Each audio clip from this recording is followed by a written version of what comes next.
안녕하세요. 다양한 대중문화 콘텐츠를 리뷰하는 남자 머빈입니다. 이번 영상에서 리뷰할 작품은 2025년 11월 27일 공개 넷플릭스 오리지널 시리즈 기묘한 이야기 시즌5 볼륨 1입니다. 추후에 스핀오프는 계속 나올 것 같지만 기묘한 이야기 본편 스토리는 시즌5로 끝입니다. 마지막 시즌. 그런데 시즌5가 한 번에 공개되는 게 아니고 나눠서 공개됩니다. 총 8화 분량인데 볼륨 1, 볼륨 2, 피날레 이렇게 3번으로 나눠서 공개될 예정이고요. 볼륨 1에서 4화까지 공개되었고 12월 26일에 공개되는 볼륨 2에서 7화까지 그리고 마지막 피날레 8화는 2026년 1월 1일에 공개됩니다. 그래서 피날레가 공개된 후에 다시 제대로 리뷰를 할 생각이고요. 이번 볼륨 1 리뷰는 이 영상 마지막에 간단하게 소감 리뷰 정도만 하도록 하겠습니다. 그 대신 이번 영상에서는 기묘한 이야기를 잘 모르시는 분들을 위한 가이드 내용을 좀 담아보려고 합니다. 이 작품의 전체적인 줄거리와 세계관 그리고 등장인물에 대한 소개 내용이 될 것 같네요. 사실 줄거리와 세계관은 전체 5개의 시즌의 방대한 분량임에도 정작 그렇게 설명할 내용이 많지는 않을 것 같아요. 스토리가 굉장히 심플한 구도이고 매 시즌마다 비슷한 상황이 반복되는데 그 대신 스케일이 점점점 커지고 등장인물이 늘어나는 정도. 작품의 시대적 배경은 1980년대입니다. 70년대 후반부터 80년대를 배경으로 청소년 주인공들이 등장하는 모험, 미스터리, 호러 장르의 작품. 여러 유명한 작품들이 있잖아요. 실제 그 시대에 나왔던 구니스라는 영화가 대표적이고 스티븐 킹의 소설을 실사로 만들면서 이런 내용이 뭔가 하나의 장르적 틀처럼 갖추어졌는데 캐리, 그거, 스탠바이 미 이런 스티븐 킹 소설들의 영향이 굉장히 큽니다. 쌍게이가 2011년에 만든 영화 슈퍼 에이트 그리고 스티븐 킹의 그거 실사 영화가 2017년과 2019년에 2부작으로 나눠서 개봉했죠. 이렇게 2010년대 이후로 7, 80년대 미국 소도시 배경의 청소년 미스터리 모험물이 하나의 유행처럼 많이 제작되고 있습니다. 그 중에서 영화는 그것, 드라마는 기묘한 이야기 이렇게 양대 산맥이라고 볼 수 있고요. 기묘한 이야기는 2016년에 시즌 1이 나왔습니다. 마지막 시즌이 나오기까지 9년 정도가 걸린 셈인데 정작 작품 속 시간은 시즌 1이 1983년, 시즌 5가 1987년입니다. 4년밖에 안 지났어요. 그런데 이 작품의 주인공은 청소년들. 시즌 1 기준으로는 주역 캐릭터들이 잼민이었기 때문에 매 시즌 진행될 때마다 훌쩍 성장합니다. 주역 배우들이 지금은 다 성인이에요. 벌써 결혼한 배우도 있고요. 그런데 작품 속 시간은 4년밖에 안 지났기 때문에 시즌 1에서 잼민이었고 시즌 5에서는 고등학생입니다. 그런데 20대 배우가 고등학생을 연기하는 정도는 크게 무리가 없으니까 작품 속에서 그다지 위화감이 느껴지지는 않더라고요. 작품의 시대적 배경은 그렇고 장소는 호킨스라는 미국의 어느 마을. 이 마을 근처에 무슨 연구소가 있는데 거기서 무슨 비밀 실험 같은 걸 하다가 문제가 발생한 거예요. 다른 차원과 연결된 게이트가 열린 거죠. 그 다른 차원을 이 작품에서 뒤집힌 세계라고 부르는데 게이트를 통해서 거기에 들어가 보면 길이라든가 건물이라든가 현실의 호킨스와 거의 동일해요. 그런데 인간이 아닌 괴물들이 살고 있고 어두컴컴한 하늘에 빨간색 번개가 치고 있고 공기 중에는 이상한 포자 같은 게 둥둥 떠다니고 그런 지옥 같은 풍경입니다. 연구소에서 도대체 뭔 짓을 해서 이런 지옥 같은 세계의 게이트가 열린 건지. 그 연구소는 사실 초능력자를 만들어내는 연구소였습니다. 당시에 또 냉전 시대이기 때문에 미국의 비밀 병기 프로젝트의 일환인 거죠. 초능력은 뭐 가장 흔한 게 나옵니다. 캐리, 아키라 이런 작품들에서 늘 봐오던 거. 눈에 보이지 않는 에너지 같은 걸 이용해서 손을 대지 않고도 물건을 들어 올린다거나 염력으로 조작하는 그런 거. 그런데 그 힘이 굉장히 강대하면 아예 시공간을 뒤틀어 버리는 수준까지 가능하고 그래서 다른 차원의 게이트가 열리는 거예요. 그러니까 기묘한 이야기에는 뒤집힌 세계 그리고 초능력 이 두 가지 초자연 설정이 등장한다고 보시면 됩니다. 이게 핵심이에요. 전부 클리셰적인 내용이고 수많은 작품들에서 많이 봤던 거라 설명할 것도 그다지 없고 진짜 간단하게 이해할 수 있어요. 호킨스라는 마을에 뒤집힌 세계로 통하는 게이트가 열려서 사건이 발생하는 거고 초능력을 가진 주인공이 동료들과 함께 그 사건을 해결하는 매 시즌 그런 내용이 반복되는 거예요. 그런데 해결한다는 게 시즌 3까지는 매번 그냥 게이트를 닫으면서 끝나는 그런 내용이거든요. 그런데 이거는 말 그대로 미봉책, 근본적인 해결을 해야 하는데 뒤집힌 세계에서 이쪽으로 넘어와서 완전히 지구를 정복하려고 하는 그런 강대한 빌런이 시즌 4에서 드디어 그 실체를 드러내거든요. 시즌 4에서는 이 빌런한테 치명적인 부상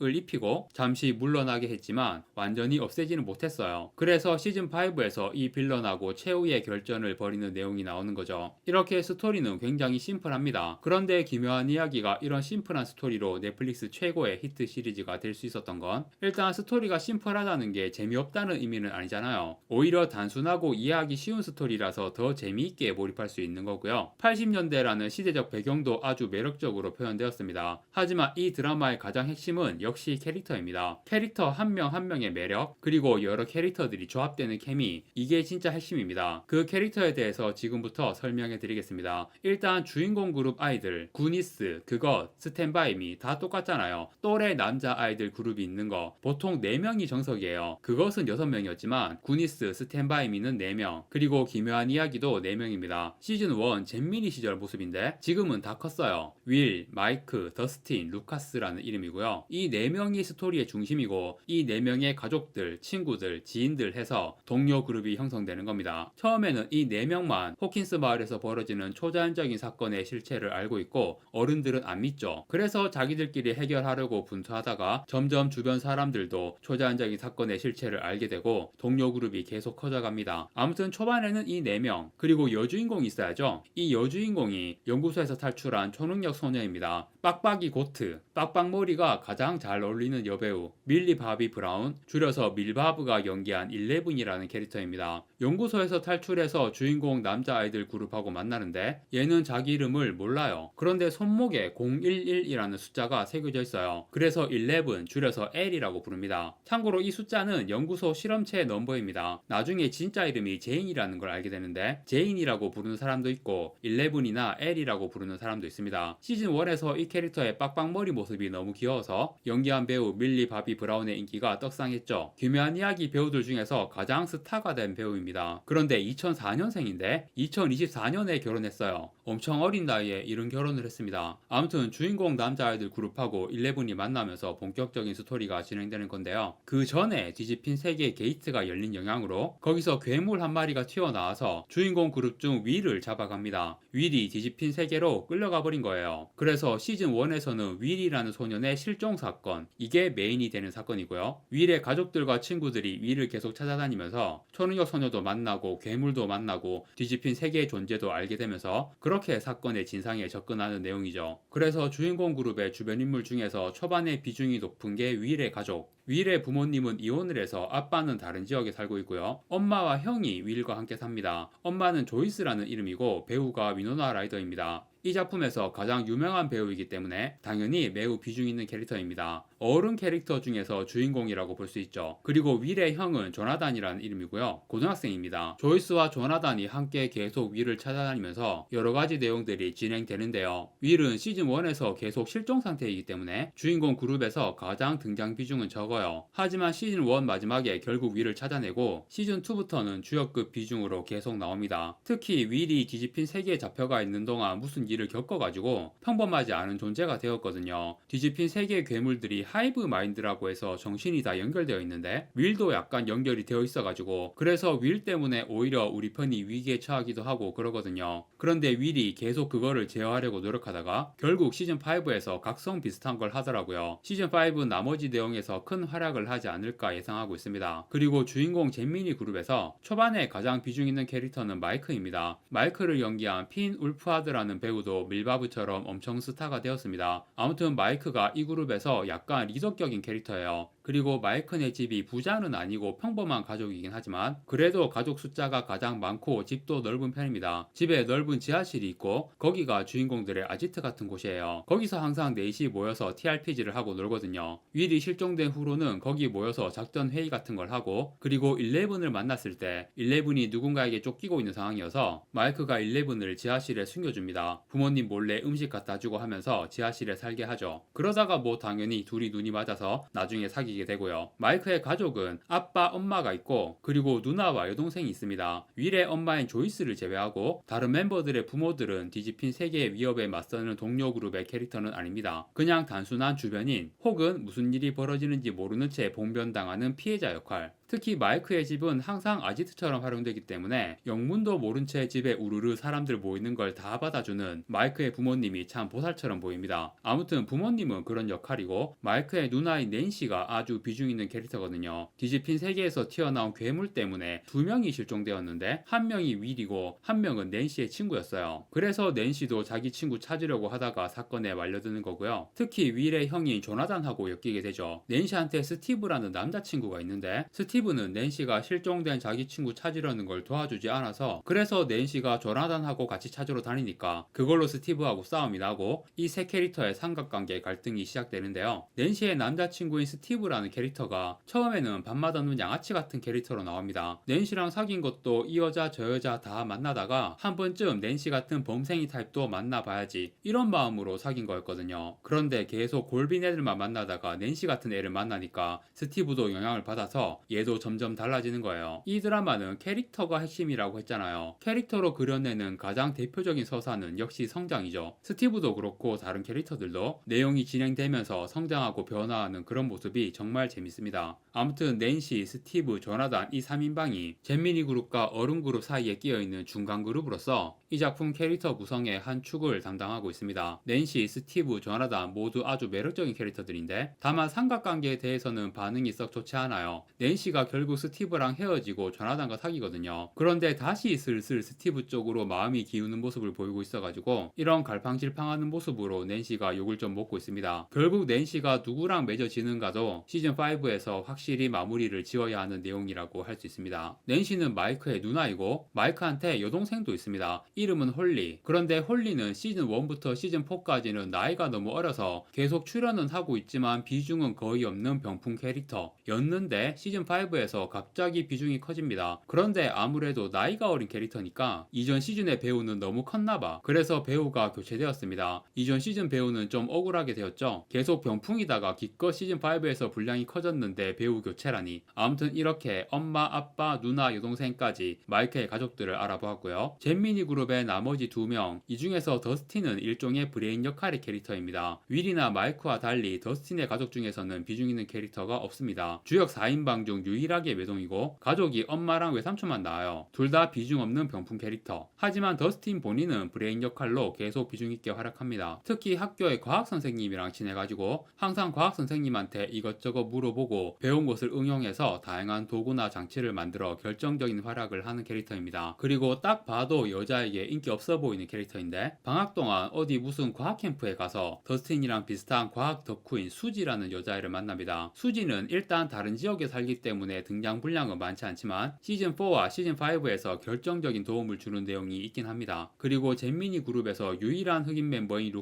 루카스는 사실 초반에는 활약이나 분량면에서 가장 약한 캐릭터이긴 한데요. 그런데 시즌2에서 새로운 캐릭터가 등장하고 그 캐릭터와 엮이면서 그만큼 루카스도 분량을 많이 챙기게 됩니다. 시즌2부터 새로 등장하는 그 캐릭터가 바로 세이디 싱크가 연기한 맥스라는 캐릭터입니다. 세이디 싱크도 밀바브, 핀 울파드에 이어서 이 드라마를 통해 스타가 된 배우고요. 2026년 최고 기대작 중 하나인 스파이더맨 브랜드 뉴 데이에 세이디 싱크가 출연한다고 알려졌는데 역할이 뭔지 공개가 안 되었어요. 어벤져스 시크릿 워즈에도 나온다고 하거든요. 그래서 히어로 캐릭터일 거라고 예상을 하는데 촬영장 사진 등을 바탕으로 다양한 추측이 나오고 있지만 아직까지 정확한 역할은 알 수 없습니다. 세이디 싱크가 지금 그만큼 핫한 배우이고 주목도가 높으니까 디즈니가 세이디 싱크의 역할에 대해서도 꽁꽁 감추고 있는 거라고 볼 수 있겠죠. 아무튼 세이디 싱크가 연기하는 맥스라는 캐릭터가 시즌2부터 등장하는 뉴걸, 전학생 캐릭터인데요. 이 드라마가 매 시즌마다 시대상을 반영하는 주요 장소가 새로 나오는데 시즌2에서 동네에 전자오락실이 생깁니다. 맥스가 오락실 게임을 굉장히 잘하는 캐릭터로 등장을 해서 더스틴과 루카스가 게임 잘하는 여자아이 우리 그룹으로 끌어들이자 이렇게 돼서 처음에는 더스틴, 루카스 둘 다 엮이는 삼각관계 느낌이다가 결국은 루카스하고 가까워집니다. 맥스에게는 엄마가 재혼해서 생긴 빌리라는 의붓오빠가 있는데요. 빌리와는 사이도 안 좋고 빌리가 뒤집힌 세계의 빌런이 정신 조종을 해서 부리는 하수인 같은 존재가 되어가지고 빌리와 관련해서 안 좋은 일이 생기고 결국 빌리가 죽어요. 그래서 맥스가 마음의 상처를 입었는데 그 마음의 상처를 또 빌런에게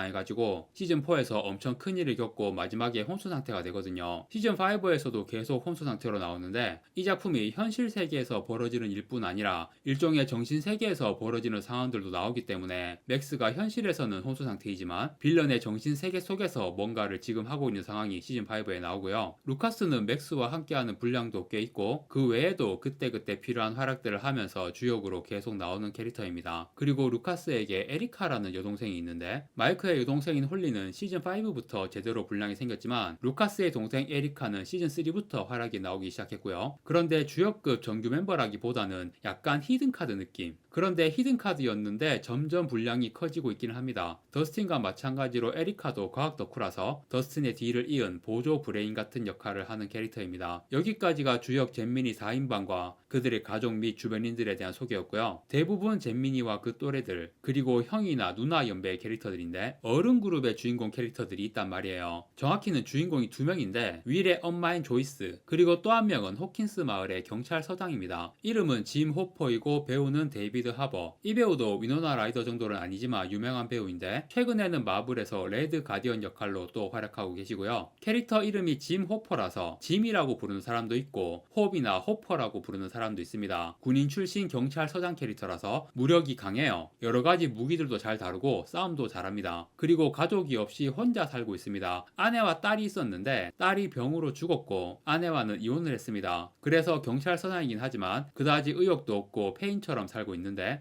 여러 사건들을 겪으면서 사람들을 지키고 악에 맞서 싸우는 영웅 같은 캐릭터로 성장하죠. 그리고 윌의 엄마인 조이스하고 원래는 같은 학교 출신으로 예전부터 알던 친구 정도였는데 시즌3부터 점점 가까워져서 시즌4에서 연인관계가 됩니다. 그리고 초능력 소녀 11이 연구소에서 탈출하고 보호자가 없으니까 짐이 11을 수양딸로 삼습니다. 그래서 11의 원래 이름이 제인이니까 공식적으로는 제인 호퍼라는 이름을 가지게 되는 거고요. 두 사람은 친부녀나 다름없는 끈끈한 사이입니다. 짐은 계속 사건에 휘말리고 수습하는 과정에서 경찰 일도 그만두게 되고 계속 뒤집힌 세계의 빌런을 쓰러뜨리기 위해 애쓰는 캐릭터예요. 어른 그룹의 핵심 캐릭터는 조이스와 짐, 이 두 주인공이 끝인데 머레이라는 조력자 캐릭터가 있거든요. 약간 개그 담당이기도 하고 주역급은 아니지만 은근히 비중이 크고 활약도 많이 하는 캐릭터예요. 원래는 음모론자인 저널리스트이자 사립탄장인데 호킨스에서 벌어진 사건들을 조사하다가 주인공들과 엮이게 되고 이후 조력자로 활약하는 캐릭터입니다. 이렇게 주인공 2명과 조력자 1명으로 어른 그룹을 형성하고 있고 이제 레귤러 동료 캐릭터 중 마지막 1명만 남았는데요. 시즌3부터 등장하는 로빈이라는 여자 캐릭터입니다. 배우는 마야 호크, 에단 호크와 우마 서먼의 딸이라서 원래부터 좀 알려져 있었고 기묘한 이야기를 통해서 유명해졌습니다. 저 개인적으로는 이 배우의 목소리가 굉장히 매력있다고 생각하는데 중성적인 허스키 보이스, 목소리 때문에 그런 건 아닐 테지만 기묘한 이야기에서 동성애자 캐릭터로 등장합니다. 로빈은 처음에 스티브와 엮이는 캐릭터거든요. 스티브가 알바하는 아이스크림 가게에서 함께 일하는 알바 동료였어요. 스티브와 잘 되는가 싶었는데 알고 보니 동성애자였다. 그런데 그 당시에는 동성애자가 커밍아웃을 하는 게 쉽지 않았기 때문에 동성애자라는 사실을 스티브만 알고 있습니다. 그래서 스티브와 로빈이 항상 붙어 다니는데 주변에서 너희 왜 안 사귀냐 이런 반응이 계속 나옵니다. 로빈도 다방면으로 활약을 하는 굉장히 매력있는 캐릭터예요. 어른 그룹의 조이스, 중간 그룹의 낸시와 로빈, 잼미니 그룹의 엘과 맥스 이렇게 5명의 여자 캐릭터가 균형 있게 배치가 되어 있어서 굉장히 이상적인 여자 캐릭터 구성이 완성이 된 것 같습니다. 이 여배우들이 위노나 라이더는 원래 유명했고 밀바브, 세이디 싱크, 마야 호크는 다 스타가 된 상황인데 상대적으로 낸시 역할의 나탈리아 다이어만 살짝 인기면에서 처지는 감이 있거든요. 낸시라는 캐릭터 자체는 아주 매력적인데 그게 배우의 인기로까지는 잘 연결이 안 되고 있네요. 이 배우도 스타 반열에 오를지 앞으로 지켜봐야 할 것 같습니다. 이렇게 주인공과 동료 그룹에 대해서 다 이야기를 해보았고요. 그리고 이 캐릭터들 외에도 다양한 등장인물들이 나옵니다. 특히 정부나 군대 쪽에 비중 있는 캐릭터도 있는데 시즌5에서 터미네이터 사라 코너로 유명한 린다 해밀턴이 등장하더라고요. 약간 빌런 같은 포지션으로 보이기는 하지만 주인공 그룹과 뒤집힌 세계의 빌런의 대립구도에서 정부는 항상 뭔가 어중간하게 끼어있는 느낌이거든요. 주인공들을 조력할 때도 있지만 주로 방해꾼 역할, 사실상 정부도 빌런 포지션에 가깝다고 볼 수 있죠. 하지만 진짜 세계를 위협하는 빌런이 존재하기 때문에 내용이 진행되면서 린다 해밀턴 캐릭터가 어떤 역할을 하게 될지는 아직은 모른다고 할 수 있겠네요. 마지막으로 빌런에 대해서만 이야기하고 캐릭터 이야기는 끝내도록 하겠습니다. 주인공 4인방이 D&D 덕후라서 뒤집힌 세계 괴물들에게 D&D 몬스터의 이름을 붙이거든요. 시즌1에 처음 등장하는 괴물은 데모 고르곤이라고 불렀고 시즌3에서는 인간의 정신을 침투해 들어오는 검은색 입자 폭풍 같은 괴물이 있는데 얘는 마인드 플레이어라고 부릅니다. 그런데 이런 괴물들을 뒤에서 조종하는 흑막이 시즌4에 등장하고